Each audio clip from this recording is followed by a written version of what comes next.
Jerusalem, Jerusalem, the city of peace, the city upon which Yahweh had placed his name, from which his anointed one ruled, the city housing the temple of the one true God.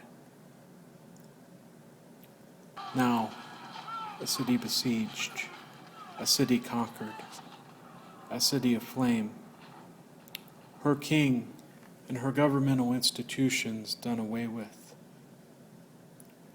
The temple destroyed, her priest exiled, her people exiled to Babylon.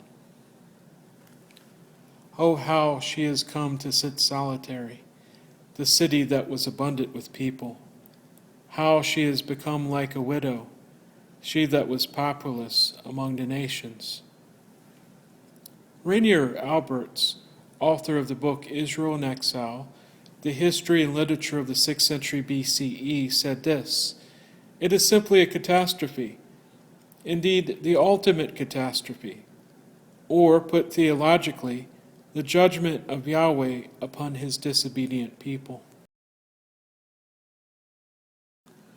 What year did Rainier Alberts date this ultimate catastrophe to?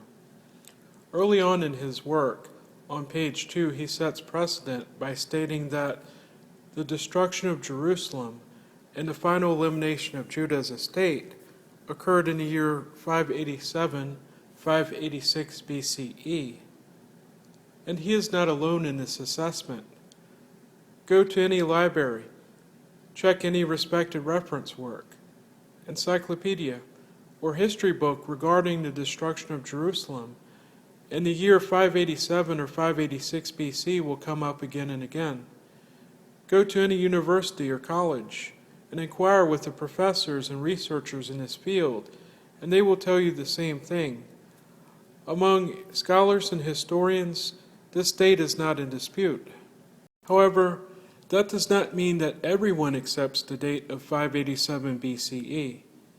Far outside the academic arena, there exists a group of religious leaders and those that follow them who teach that Jerusalem was destroyed not in 587 BC, but 20 years earlier in 607 BCE.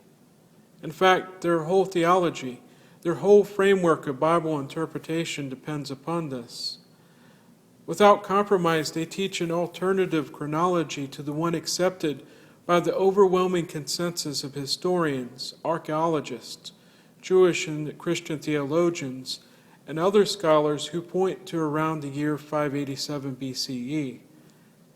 In defense of the 607 chronology, they do quote from scholars and cite from reference works, but they cannot produce a single academic who accepts the 607 date. Not even one.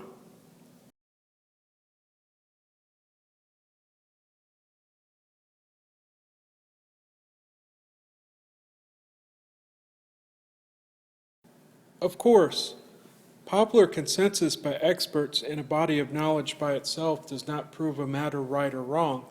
Many times has conventional thinking been overturned by new discoveries. For example, prior to the 1990s, many astronomers assumed that gravity was slowing the expansion of the universe.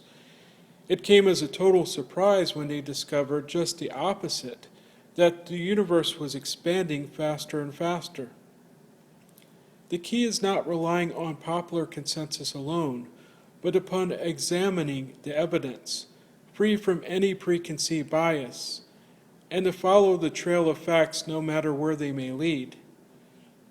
The purpose of this series is not for viewers to take our word for it, or to let the series do the thinking for them, but rather to spur them on to make their own personal examination of the matter, for them to do the mental heavy lifting for themselves, both in regard to the Bible's standpoint and the standpoint of the historical evidence.